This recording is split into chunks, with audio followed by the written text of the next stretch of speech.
Mama, ma yeah, the you. Yeah, who are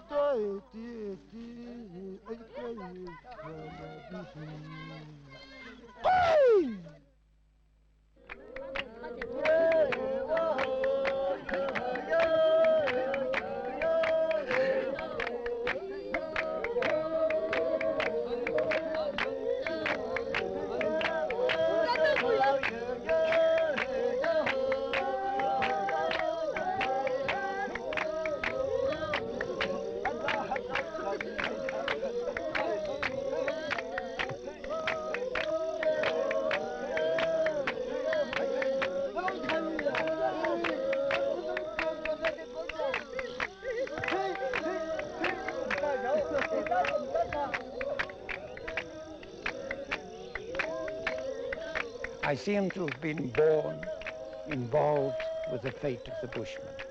I had a Bushman nurse, my old grandfather, who killed off the last of the Bushmen in the southern Free State. He had two little Bushman children whom he brought back with him from the scene of the massacre. And by the time I was born, they were already two little old men. But my nurse and these two little old men were my human bridge to this immense tragedy, which I think would have impressed my imagination in any circumstances. But through the unique way in which my family for nearly 300 years had been involved in this process of elimination, took on an acute personal slant to me. So acute that in 1914, at the age of roughly 9, I remember writing in a diary, when I've grown up, I'm going back to the Kalahari Desert and I'm going to beg the Bushmen's pardon for all the bad things we've done to them throughout history. And that really was the beginning of this film of mine, The Lost World of the Kalahari, which I made in 1954 and which changed the imagination of the public in Great Britain. So much so that the British government was compelled to take action and for the first time to appoint somebody whose unique charge was to safeguard and protect the interests of the Bushmen in the crown lands of the Kalahari Desert.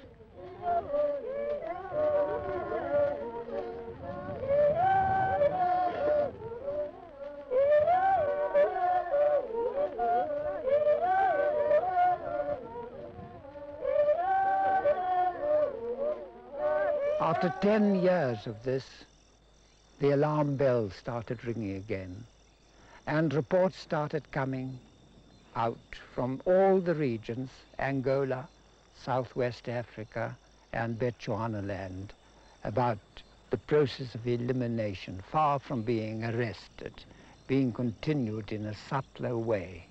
That although the Bushman was no longer persecuted under the law as he used to be, he was no longer sort of thoughtlessly thrown into jail as he used to be. He was no longer, his groups were no longer raided and his children taken away to vanish as cattle herds into our own rag and tatter civilization in that part of the world. The reports that came through were increasingly alarming. And I felt one had to make one last effort. One had to take one more look in the Kalahari Desert, in whatever way one could, to see what the plight of the Bushmen was and to see what could still be done. And that is why I've come back here. I thought there could be no better place than to start here again and go in the footsteps of my previous journey and to report on what I see and to tell the world what our conclusions were.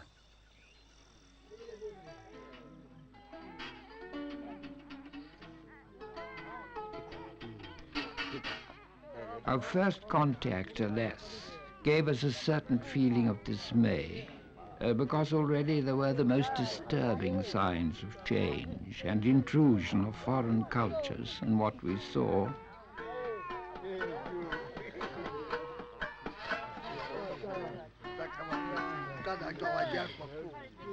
What had been to me a vivid living of a Stone Age culture seemed to have been transformed, so that what we had to demand of the Bushmen we met appeared to be an act of remembrance of a vanished form of life. But happily, the dismay soon vanished. The Stone Age way of living, the authentic way of living, was still so clear and dear to them that I was less and less inclined to an odious comparison of what I had experienced 30 years ago and what was presented to me now.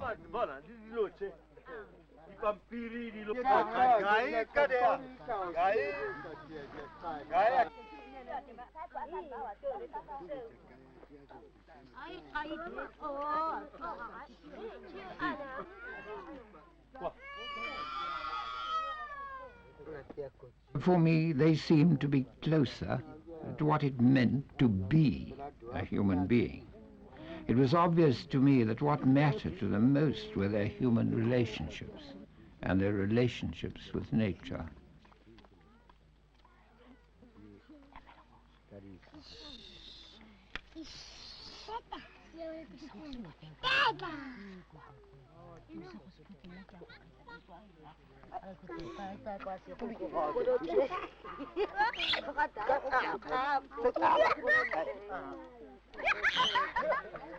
They still, as the Bushmen I had known, seemed to regard themselves fundamentally not so much as a nation or a people, but as a family.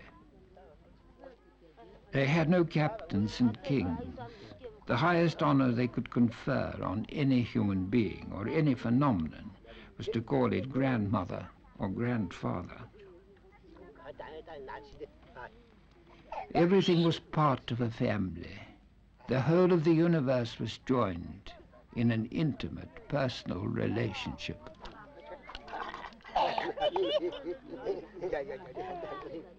They would look up, for instance, at the great dog star and address it. "Oh, you grandmothers, Sirius, who sit up there, feeling yourself full of a heart of plenty, give us some of that plenty too." I remembered how in history there was always the one great justification for eliminating the Bushmen, which people quoted sometimes fiercely, sometimes with a profound note of apology. He was wild, they would say. He wouldn't tame. We had no option but to destroy him. If we think of what was done to children in the 18th century, in the great industrial civilizations, this would have been obscene to the Bushmen, because the child was the beginning of all things for them.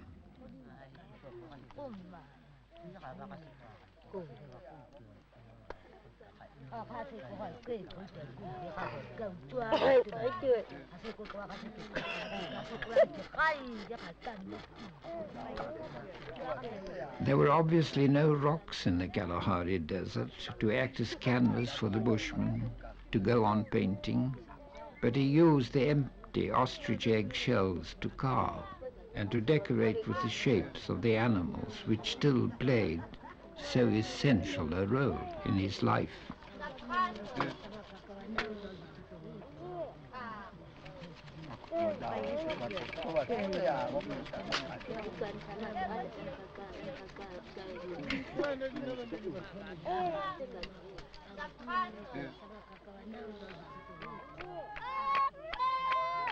The constant delight was the very vivid and immediate sense of play, which not only the children, but the grown-ups had as well.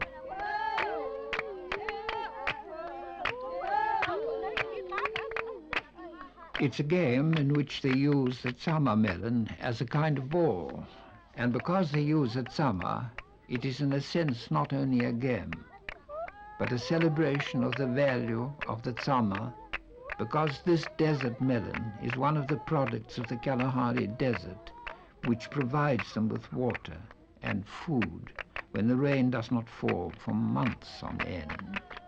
And it's clear that in playing this game they have in their minds as well the dependence of precious animals like the eland on the tsama for their survival as well.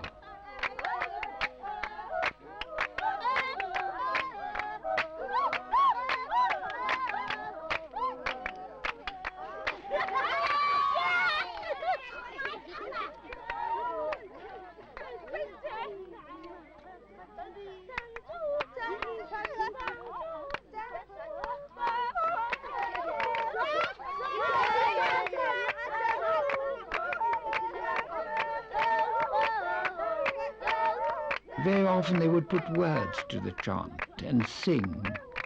We went out into the desert to look for blue wildebeest, and we cried, "Oh, wildebeest, come to us."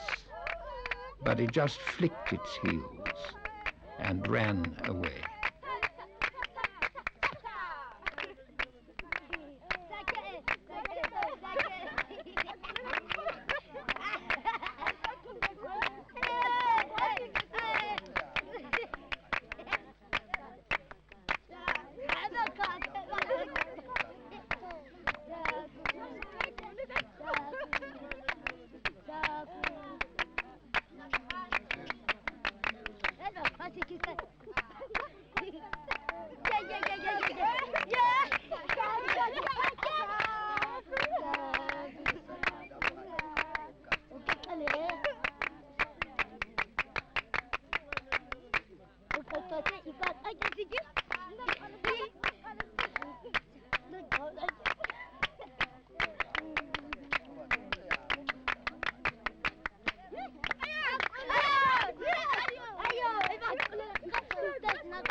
Throughout the games there ran a serious thread of education.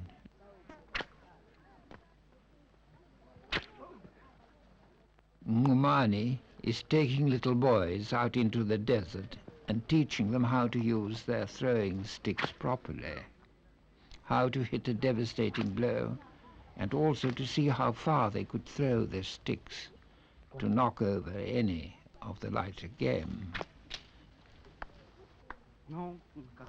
And this is taken so seriously because it obviously has a great bearing on how they're going to handle their spears later on.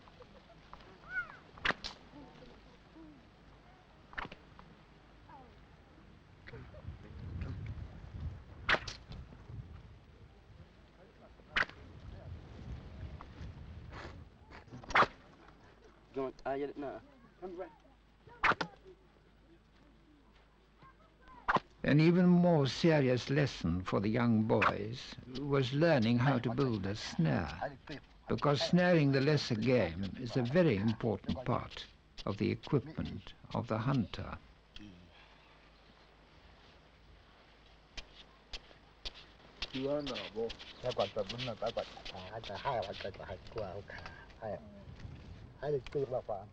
The man who was teaching them was Kokutu Kei, and the two little boys with him are Malahani and Iogai.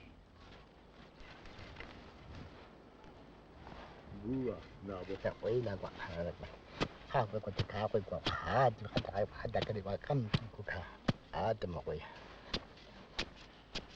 أوي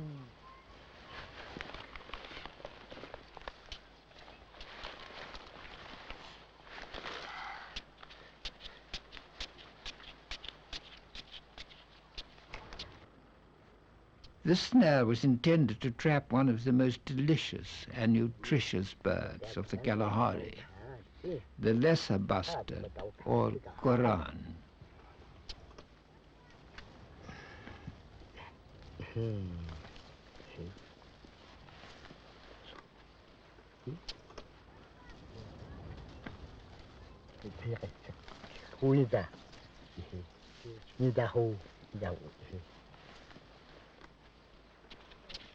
أي بيقولوا حياتي كان بيتاكل فيها cũng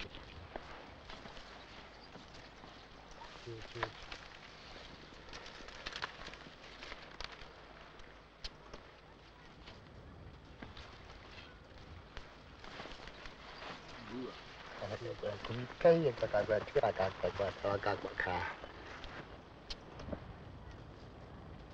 cái bạn cá đã đi cả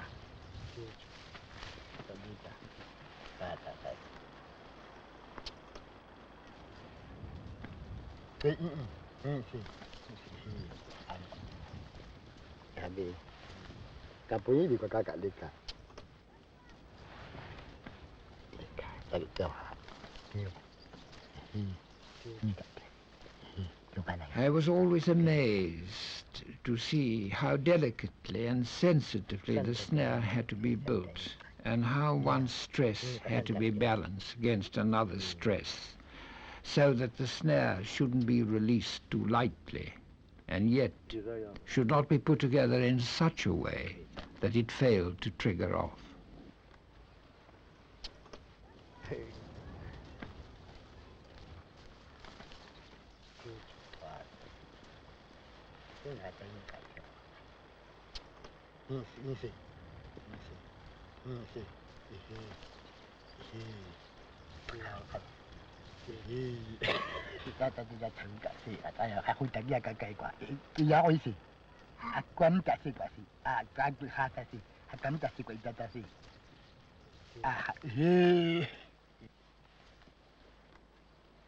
Even on the way home, they never lost an opportunity to point out the spur of an animal or the leaf of a plant, just showing above the sand, and yet hiding an enormous tuber.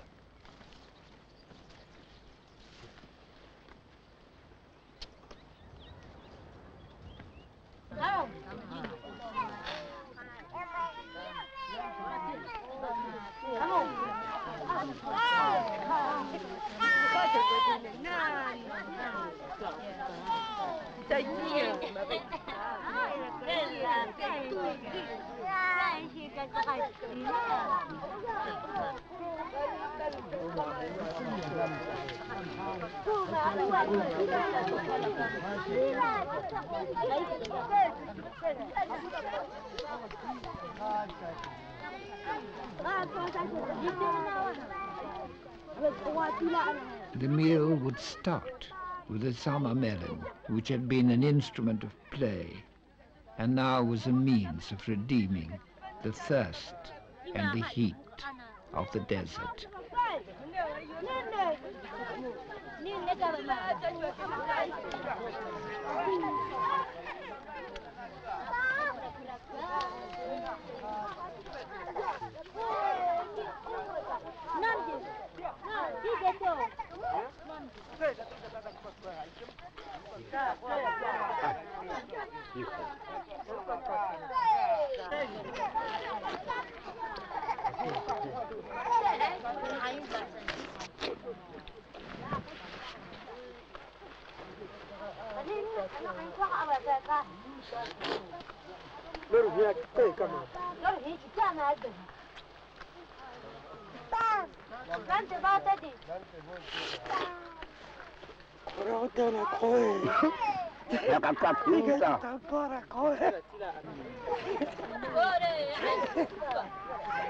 As the darkness began to close in, and the thirst was quenched, and the hunger was more or less satisfied, they would begin to revive, and all their sense of art and wonder seemed to spring alive.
Watching them like this, the mothers with their young children, I thought of what I can only describe as the scene of baptism I had seen in the central desert once. It was dark, and everything was clearly outlined against the most brilliant starlight. And at that moment precisely I saw a woman holding up a little boy to the stars, and I said to my interpreter, Gabi, what on earth is she doing? And he said, silence. She's holding her child up to the stars. And I said, but why to the stars? And he said, because you see that great star up there, she is asking that star to take away from her child the heart of a child and to give it the heart of a star instead. And I said, but Gabe, why the heart of a star? And he answered, because the stars are great hunters. You can hear the cries of their hunting up there in the sky if you would only listen. And she wants her child to grow up a hunter too. Listen. Sa.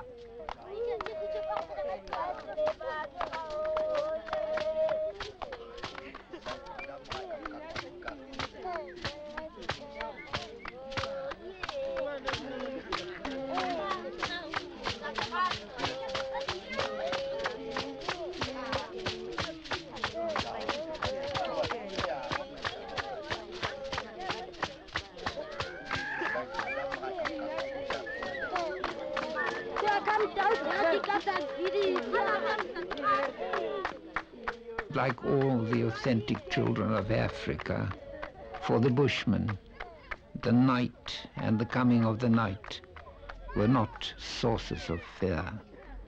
Instead, there was an immense sense of release from the heat and the burden of the sun, and they took to the night as if it too were a kind of home.